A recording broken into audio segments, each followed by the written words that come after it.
হৈছে ছাৰ, বহুত দিন হ'ল বডিটো বনা নাই, কি কৰোঁ ছাৰ? কিবা এটা উপায় দিয়কচোন।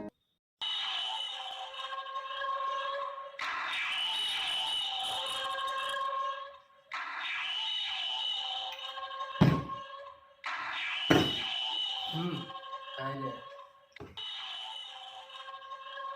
10,000 ছাপ্লিমেণ্ট নোখোৱাকৈ ছাৰ বডি নবনিবনে? নাই, নহ'ব। এইবিলাক সস্তীয়া জিমৰ কাম। আমাৰ জিমৰ আহিলে ছাপ্লিমেণ্ট খাবই লাগিব, বুজিলি? হ'ব ছাৰ, দিয়ক তেনেহ'লে।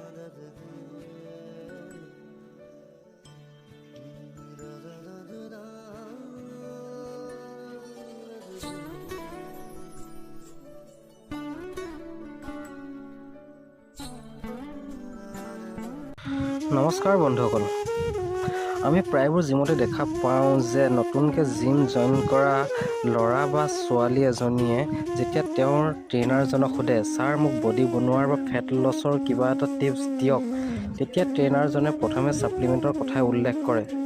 তেওঁলোকে এইটো নকয় যে আমি কেনেধৰণৰ প্ৰেক্টিছ বা কেনেধৰণৰ খাদ্য খাব লাগে।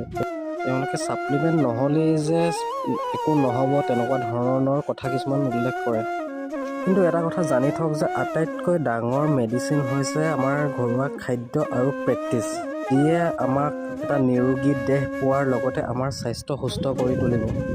সেয়ে আপোনালোকে এনেকুৱা কিছুমান কম জ্ঞান থকা ট্ৰেইনাৰৰ পৰা সদায়ে বাচি থাকক, লগতে সুস্থ থাকক।